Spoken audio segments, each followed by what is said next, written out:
means of happiness. It allows us to look to the future and not have fear. It is a security. Today I will be reading a passage from The Great Gatsby by F. Scott Fitzgerald. Now this is a passage you probably read in high school. You probably analyzed it and hated it, or you fell in love with it like me. If you don't know, the narrative is told by Gatsby's neighbor, who takes a peculiar liking to Gatsby and his ways. He learns that Gatsby is a man filled with hope and sadness over a girl he fell in love with. In the book there is a green light, and the dock of Gatsby's love Daisy. That is a representation of Gatsby's hope that they will one day be together. This passage is from the end of the book where Gatsby has been killed and the narrator is moving away.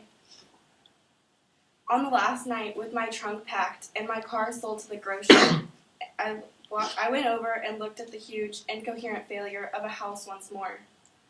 On the white steps, an obscene word, scrawled by some boy with a piece of brick. It stood out clearly in the moonlight, and I erased it, drawing my shoe raspingly along the stone. Then I'd wandered down to the beach and sprawled out on the sand. Most of the big shore places were closed now, and there were hardly any lights, except for the shadowy, glowing, moving glow of a ferry boat across the sound. And as the moon rose higher, the inessential houses began to melt away until gradually I became aware of the old island here that flowered once before the Dutch sailor's eyes, a fresh green breast of the New World.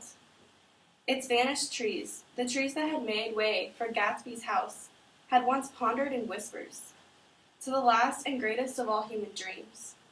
For a transitory, enchanted moment, man must have held his breath. In the presence of this continent, compelled into an aesthetic contemplation he neither understood nor desired, face to face for the last time in history, with something to commiserate to his capacity for wonder.